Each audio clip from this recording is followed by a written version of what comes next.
TV News. The 1975, Oh Wonder, and Oh 70 Shake are on campus for the Rock the Dome concert. And voting for seating on the promenade begins today. Plus, we'll turn our clocks back an hour this Sunday as daylight savings time comes to an end. Citrus TV News starts right now.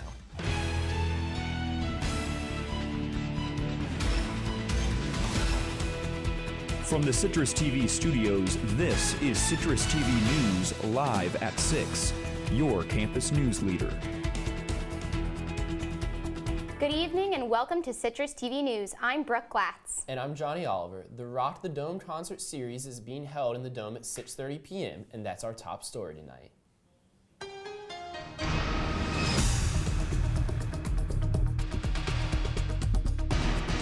The Carrier Dome is holding its first major concert of the semester. Nick Papantonis tells us more about the comeback of a unique concert series.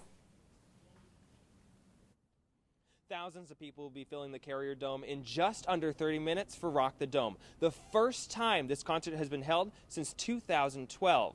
The concert is being headlined by the 1975 an English indie pop rock band. That puts a different focus than many other University Union concerts, which are normally headlined by rap artists. Some of the cost for this concert is being offset by revenues from Juice Jam, which ended early in September because the headlining artist Fetty Wap failed to show up. I had the opportunity to speak to the first people in line who said that they're so excited. They've been standing there since 9:30. My friend got me into this band a while ago, and ever since I've just loved the vibe of the music, and I don't know, I just love it so much.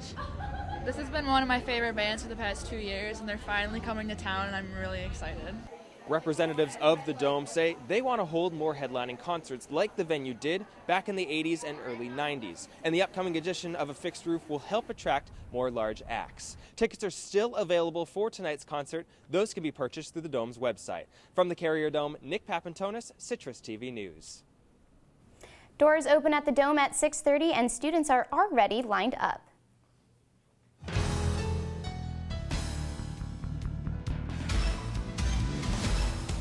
Students looking to vote on campus, there are different places based on address. Byrd Library is no longer a polling place this year, and the Student Association will have buses available to and from the polls.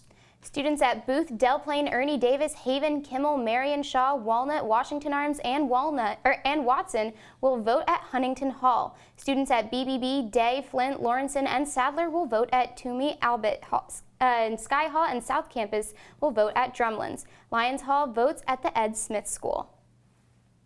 Voting opens today for what features you'd like to see on the Einhorn Family Walk. The SU community has been asked to provide feedback on what they would like to see. Benches and seating, planters, fixed furniture, or detectable warning pavers. The warning pavers help alert people with vision impairments of raised surfaces. The options were originally presented in October at an engagement session, and students and staff can vote online for which option they like best. The Starbucks on Marshall Street closed yesterday due to a power outage. Signs on the door said the store was temporarily closed, but an employee tells us that Starbucks remains closed part of Thursday and all of today, and Starbucks should open back up tomorrow as normal. The third annual Autothon Dance Marathon will be on Sunday. From 10 a.m. to 10 p.m., Goldstein Auditorium will be filled with dancing, games, and raising money for the kids. The money raised goes to Upstate Golisano Children's Hospital, and last year the event raised $152,000. And one of Time's 10 most influential designers will speak at the university lecture next Thursday. James Corner is the founding partner and CEO of James Corner Field Operations. Corner has many notable designs worldwide, like the High Line in Manhattan and the South Park Plaza at Queen Elizabeth Olympic Park in London. Corner's talk is sponsored by the Architecture School and begins at 7:30 in Hendricks Chapel. And it might not be Thanksgiving yet, but the Christmas tree arrived today in Clinton Square. The tree is 53 feet tall and arrived around noon today by Syracuse police escort. The tree is this year is a Norway spruce and came from the Eastwood neighborhood.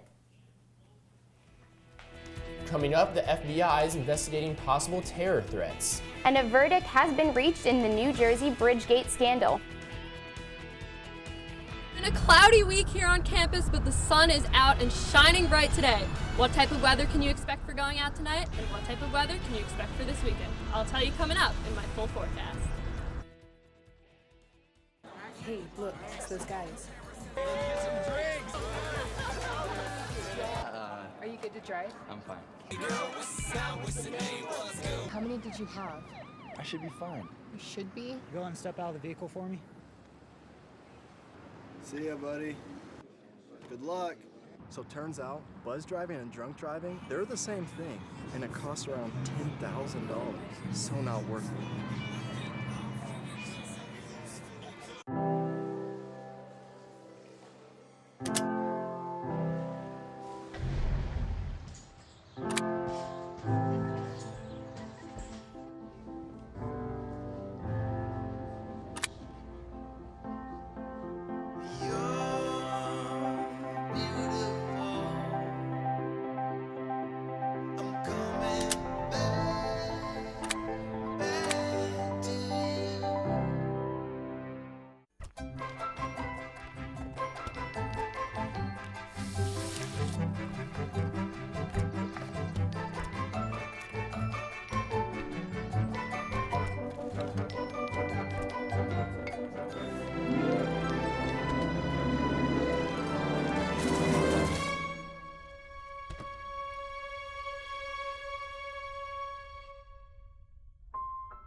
I want to eat apples and bananas.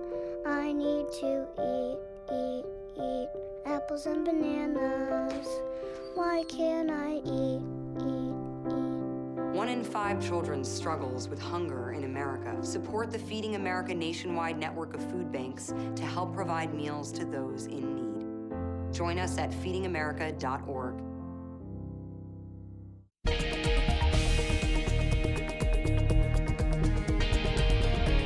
FBI and New York Police Department are investigating a possible terror threat for election night. The potential threat came from Al-Qaeda and mentioned New York, Texas, and Virginia as possible targets. Officials say the threat lacks specificity, and an FBI statement said they were working closely with law enforcement and sharing reports. Officials say they regularly assess all potential security threats for major events like Election Day. Only 4 days remain until the presidential election. Today, Donald Trump will have events in New Hampshire, Pennsylvania, and Ohio, while Hillary Clinton will be rallying in Pittsburgh and Detroit. National polls still show the race to be close, but the Associated Press has Hillary Clinton leading by a narrow gap. Bill Clinton and Vice President Biden will also be rallying for Hillary today, while Mike Pence will be for Trump. Swing states will be very important in the election for Trump to win, including states like Florida.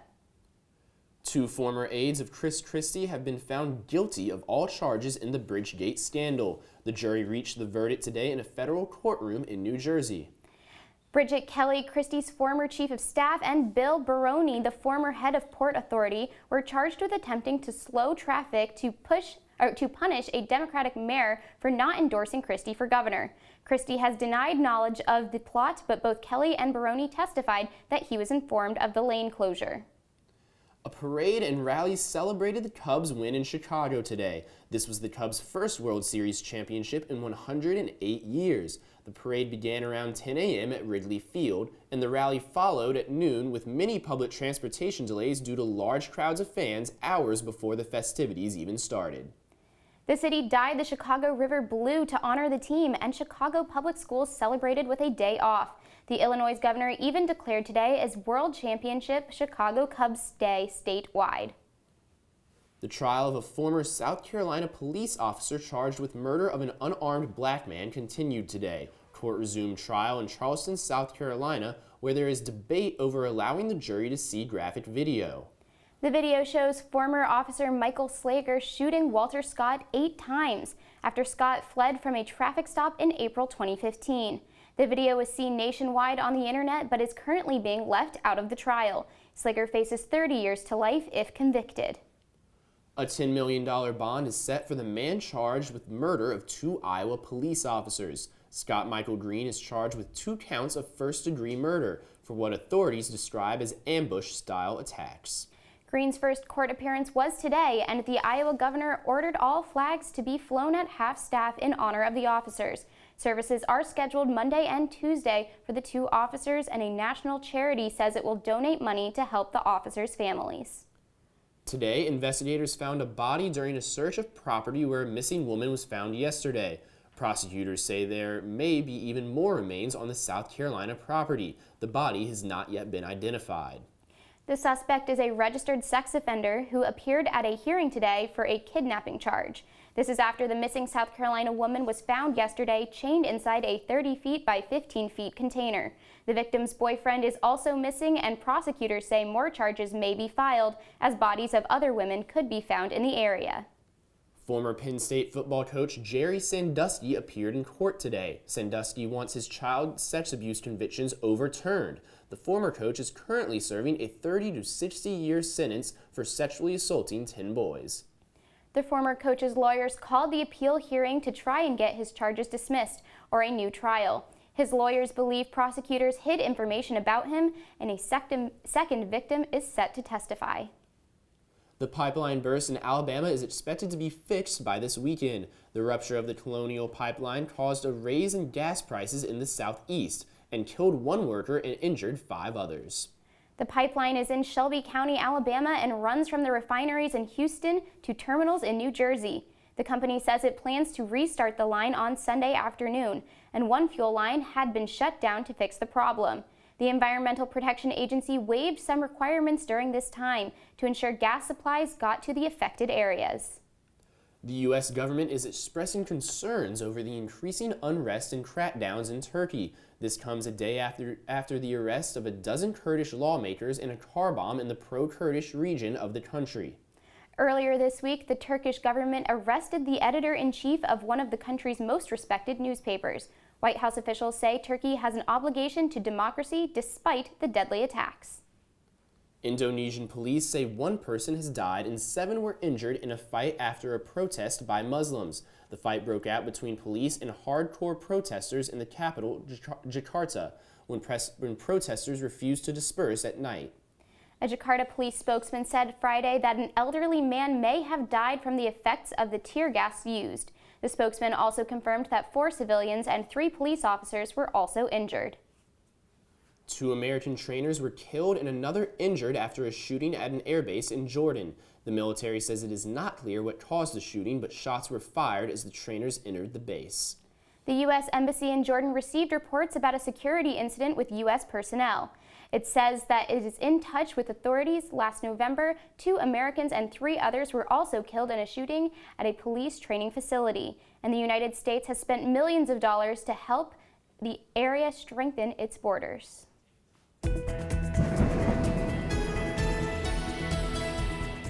Well, Brooke, it was a beautiful day outside today. That it was, Johnny. Glatz Malamed is in for Rebecca Castor. Glatz, what weather can we expect for this weekend? Yeah, well, right now the big story is these above average temperatures sweeping the nation. This is a temperature departure map showing how much above normal the temperatures are. As you can see, the biggest above average temperatures up north. Unfortunately, here in the northeast, no above average temperatures for us. These are the actual temperatures right now across the U.S. Only some 40s really up north here and out west. Other than that, pretty warm temperatures, 50s and 60s across the board. Current forecast right now, 44 degrees, mostly clear skies tonight and low winds, so that's the good news there. Looking at the current temperatures across the area, Syracuse right here at 44, mid-40s across the board, Elmira the hottest at 47, and Rome up here at 41. Looking at tonight's surface forecast, clear skies over the area, no precipitation. You got that up to the north of us, and that pressure system also way north of Syracuse. Looking at our game day forecast, it may be an away game tomorrow, but it's still a game day. Morning, 45 degrees, going to be 51 at noon and 6 p.m., 53 degrees for your 3:30 kickoff. 5-day forecast, Saturday, high 54, low 41. Sunday, high 48, low of 32. Monday, pretty nice at 57 degrees. Tuesday, going to have some rain at 60, and Wednesday, 47 degrees and sunny. So, Glatz, now that we're turning the clocks back this weekend, what time can we expect it to get dark? Yeah, unfortunately, it's going to start getting dark before 5 p.m. So Sunday, we're going to have a sunset at 4:49, and then eventually that's going to be 4:30 by December 21st. It's not fun. Oh, hate to hear that. Thank you, Glatz. Well, up next, the Philadelphia transit strike continues after no contract was reached. And Sunday ends daylight savings time. Citrus TV News will be right back. Well, Thomas, you've got pre-diabetes. But with more exercise and a change in diet, it can be reversed. I've tried exercising. It just makes me hungry for bacon. I love bacon, too. And who really likes to exercise? Not me. Me neither. Nobody. So we're good? What? Oh, you still have pre-diabetes. Big time. Your daughter just had her first breakup. Do you A, put yourself in her shoes? B, console her? Don't worry, sweetie. This is gonna happen a lot. Or C, find her a new boyfriend? Nice, single boys. That was weird. As a parent, there are no perfect answers. But you don't have to be perfect to be a perfect parent. Thousands of teens in foster care will love you just the same. Every time I hear the alarm bell go off in school, I think it's an air raid. A lot of houses in our neighborhood have been destroyed. I like to close my ears and sing songs whenever the bombs come close. I'm worried our new neighbors won't like us. But I know it's all gonna be worth it. I just want my family to be safe. But these are not my words. These are not my words. These are not my words.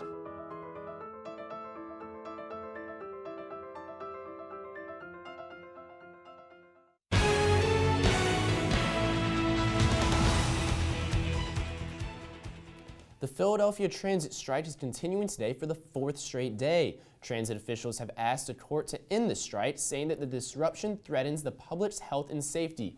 The strike began Monday with issues over pensions, work rules, and health care. If the strike continues, officials argue it could make it difficult for people to get to polling stations on Tuesday. And federal investigators who have been looking into the safety of New Jersey trains have found a number of violations. There was a lack of emergency tools like fire extinguishers and failure of some train engineers complying to rules. The investigation was started after the deadly New Jersey train crash in September that killed 1 and injured more than 100 people. In the final economic report before the presidential election, the Labor Department says the unemployment rate ticked down to 4.9%, while the average hourly pay increased. The pickup in hourly pay follows a substantial increase in last year's earnings for the typical household, according to the Labor Department. Average hourly pay took a big step last month, rising 10 cents an hour to an average of around $36. The wage increase is the biggest 12-month increase in 7 years. And today, a federal jury found Rolling Stone magazine guilty of defamation. The magazine, its publisher, and the reporter were found responsible for libel with actual malice in a falsely reported story about a gang rape at a University of Virginia fraternity. The article was written in 2014 about a woman named Jackie who claimed she was raped. But a police investigation found Jackie's story to be fake. Rolling Stone's attorney acknowledged their mistakes, but argued there was no evidence they acted with actual malice. And the Consumer Product Safety Commission recalled 2.8 million Samsung washing machines today. The recall is of the top-loading machines because the top could detach during use. Samsung received 733 reports of excessive vibration or the top detaching from the machine. 9 injuries have been reported, and Samsung says owners can get a free repair or a rebate for a new washer. The Paris Agreement to combat climate change became international law today.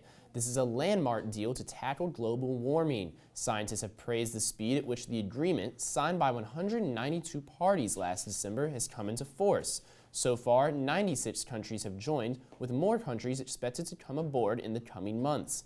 Members who sign the agreement must establish a system by law which the public can monitor how well each country is meeting renewable energy goals. This Sunday is the end of daylight savings time. Most in the U.S. will return back to standard time by turning your clocks back an hour and getting an extra hour of sleep. The change happens at 2 a.m. on Sunday and will move an hour of daylight from the morning to the evening. But some states like Hawaii, Arizona, and some U.S. territories do not participate in daylight savings time. Coming up after the break, we have Syracuse football facing the toughest challenge of the season. Field hockey is playing in the ACC tournament. Volleyball, basketball, and baseball, all of that next. This is the story of a boy who didn't talk for a long time. The boy liked things to always be the same. Any changes would scare and upset him. The unknown was an unfriendly place. The boy was very sensitive to lights and sounds. So he built secret hiding places where they couldn't get in. The boy didn't like looking people in the eye. He wasn't trying to be mean, it just made him feel uncomfortable. Sometimes he would flap his arms again and again. One day, I found out I have something called autism. My family got me help. Slowly, I found my voice and learned all the ways I could live with it better. Early intervention can make a lifetime of difference. Learn the signs at autismspeaks.org.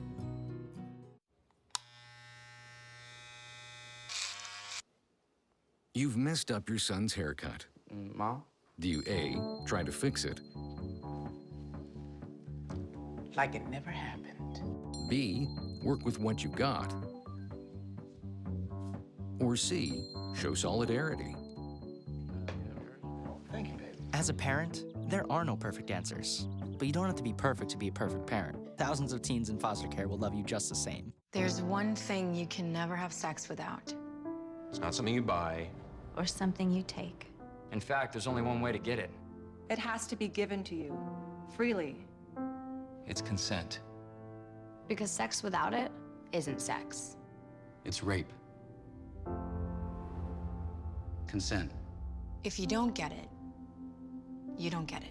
It's on us to stop sexual assault. Learn how and take the pledge at itsonus.org.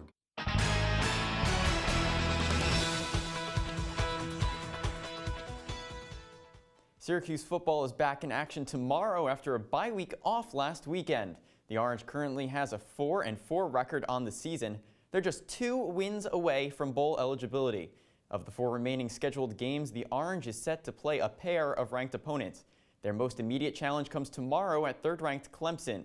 In order to come away with a victory, Syracuse players say they have to be all in. It's top 5 teams, so Clemson's one of the best teams in the nation. It'd be a huge statement, anyone who beats them. But we just got to focus on do our job. I mean, underdog or not, you know, we got to show up to the game and play as hard as we can. Even if we're favored in the game, we still have to play, show up, and do the things we need to do. So I'm not necessarily going to say that we embrace the underdog role, but we just embrace, you know, stepping on the field and executing. Oh yeah, as a defensive line, we just have to play a great game all around. We can't. I mean, we need to be the most productive we've been all year. We can't make mistakes. Putting pressure on Deshaun Watson, that's something we need to do. You know, he's a good quarterback. He can throw from anywhere on the field. So we just got to disrupt him. You know, get the ball loose, tackle him, hit him hard. That's what we got to do. We just got to knock him off his rhythm. Syracuse field hockey played yesterday afternoon in the ACC quarterfinals. The 2nd-ranked Orange took on number 19 Wake Forest at home. The Orange went into the game with a 14-2 overall record with hopes to move on to the conference semifinals for the 5th year in a row. The Demon Deacons stood strong in the first half, outscoring the Orange 3-1. 2 of those came off penalty corners within just 5 minutes, but Syracuse tied it up at 3 in the second half with 2 goals from Roos Weirs that were just 93 seconds apart. But Syracuse did fall in overtime 4-3. Although SU will not advance in the ACC tournament, the team will find out its standing for the NCAA tournament Sunday night. Syracuse women's ice hockey is trying to turn its season around.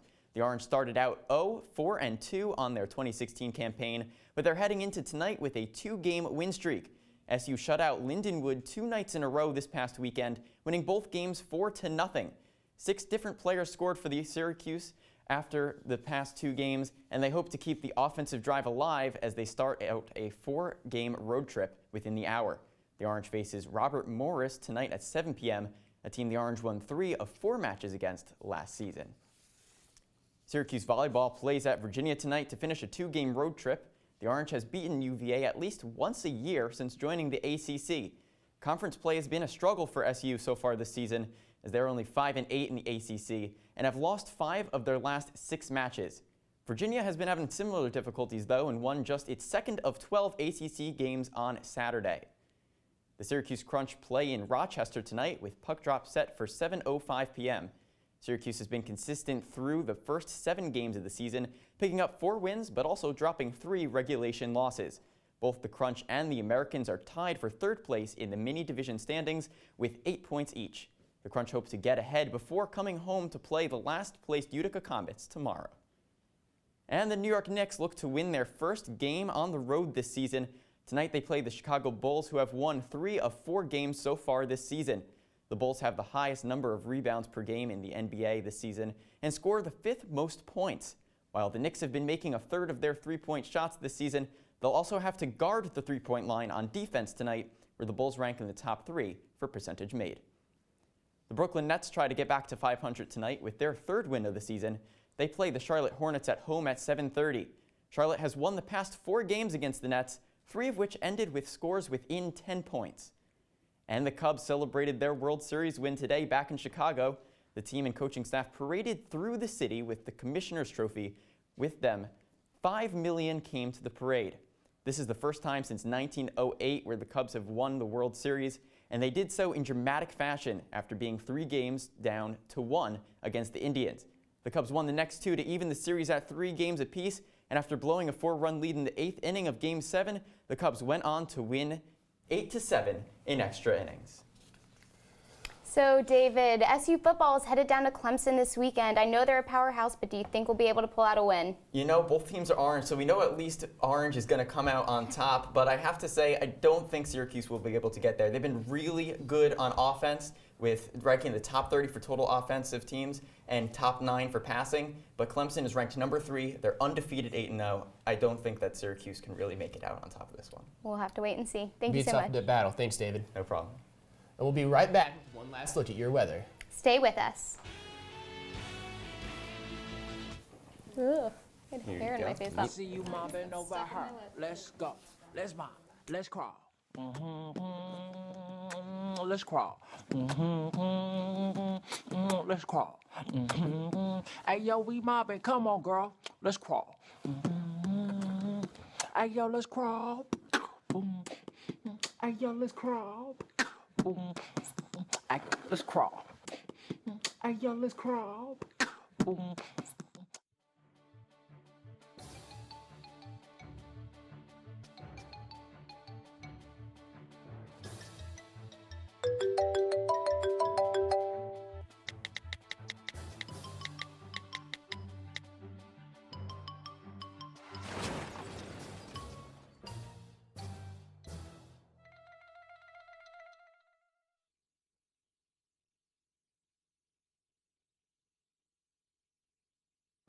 Here's your check.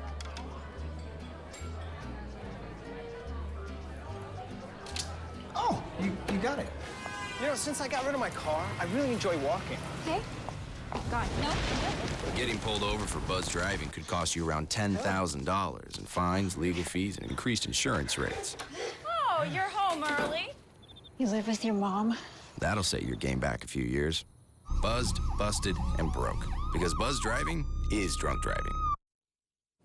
Coming up tonight on Orange Television Network, Q's Countdown previews the upcoming SU football game right after this.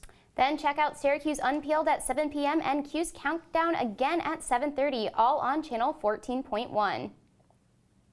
That's all for Citrus TV News this evening. Check us out online at CitrusTV.com and follow us on Facebook, Twitter, and Instagram at CitrusTV News. I'm Johnny Oliver. And I'm Brooke Glatz. Have a great weekend, Syracuse.